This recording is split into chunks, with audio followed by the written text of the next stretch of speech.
राजा कहाँ चले, सूंड उठाकर कहाँ चले। हाथी राजा कहाँ चले, सूंड उठाकर कहाँ चले। मेरे घर भी आओ ना, हलवा पूरी खाओ ना। मेरे घर भी आओ ना, हलवा पूरी खाओ ना।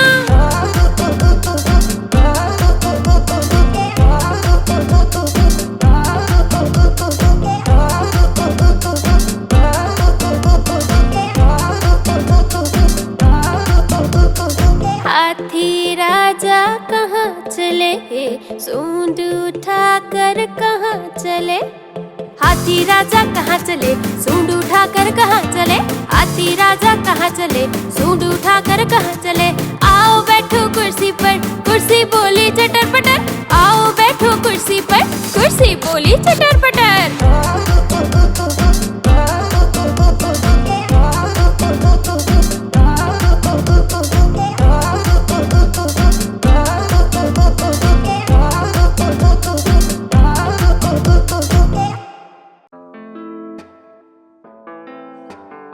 तो बच्चों, आज मैं आप सबको जो कहानी सुनाने जा रही हूँ उसका नाम है शेर आया शेर आया। एक गांव में नटखट नाम का एक बालक रहता था। नटखट बेहद ही शरारती एवं चालाक बालक था। वो प्रतिदिन किसी न किसी को तंग करने के लिए कुछ न कुछ शरारत करता रहता था। लोग उससे बहुत समझाते पर किसी के समझाने का नटखट पे कोई असर न होता।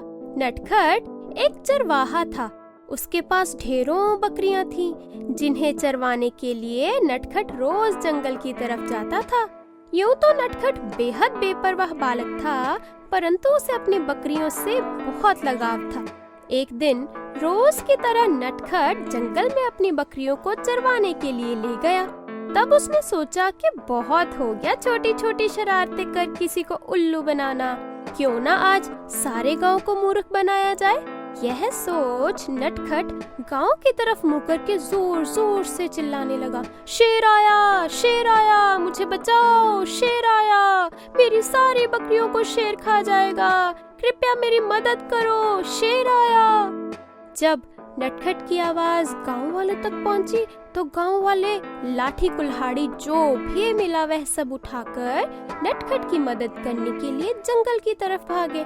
जब सभी लोग नटखट के पास पहुंचे तो उन्होंने देखा कि वहां तो कोई भी शेर नहीं है और नटखट जोर जोर से सभी गांव वालों पर हंस रहा था।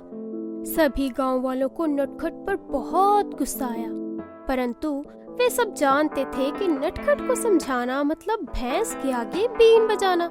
इसलिए वो सब नटखट को बिना कुछ कहे वापस चले गए और नटखट उनको जाता देख उन पर हंसता रहा। अगले दिन फिर से नटखट जब जंगल में अपनी बकरियां चरवाने गया तब उसने फिर से यह शरारत दोहराई। वो फिर से चिल्लाने लगा, शेर आया, मुझे बचाओ, शेर आया, मेरी सारी बकरियों को शेर खा जाएगा, कृपया मेरी मदद करो, शेर आया। सभी गांव वाले फिर से लाठियां लेकर जंगल की तरफ भागे और देखा कि नटखट फिर से उन्हें उल्लू बनाकर उन पर हंस रहा है। सभी गांव वालों को बहुत गुस्सा आया और वे वहां से चले गए और नटखट उन पर हंसता रहा। तीसरे दिन नटखट फिर से अपनी बकरियां लेकर जंगल में गया। तभी अचानक से उसने देखा कि झाड़ियों के पीछे से सचमुच एक शेर ने उसकी बकरियों पर हमला कर दिया। नटखट जान बचाने के लिए झट से एक पेड़ पर चढ़ गया और डर के मारे गांव वालों को अपनी मदद के लिए बुलाने लगा, बचाओ मुझे, कोई बचाओ, मुझ पर शेर ने हमला कर दिया है, कोई मेरी जान बचाओ, शेर मेरी बकरियों को खा रहा है, मुझे बचाओ। गांव वालों को जब तीसरी बार फिर से नटखट की आवाज सुनाई दी तो उन्होंने सोचा ये तो नटखट की रोज की शरारत है, वो आज फिर से हमें शेर आया कहकर मूर्ख बना रहा है।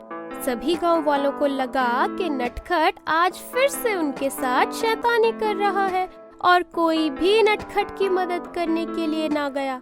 वहाँ नटखट पेड़ पर चढ़कर बैठा रहा और उसकी आंखों के सामने शेर उसकी बकरियों को उठाकर ले गया। जैसे ही दिन ढला और शेर वहाँ से गया तो नटखट पेड़ से नीचे उतरा और अपने घर की तरफ चला गया।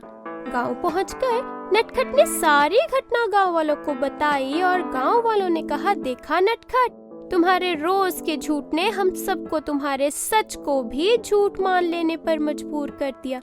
नटखट की सारी प्यारी बकरियों को शेर खा गया था। अब उसे अपनी शरारतों पर बेहद अफसोस था और फिर इस घटना के बाद नटखट ने फिर कभी शैतानी नहीं की और एक अच्छा एवं सच्चा जीवन बिताने लगा। तो बच्चों, इस कहानी से हमें यह सीखने को मिलता है कि शैतानी करने और झूठ बोलने का बुरा अंजाम भी हमें ही भुगतना पड़ता है। इसलिए कभी भी किसी को झूठ बोलकर बेवकूफ नहीं बनाना चाहिए।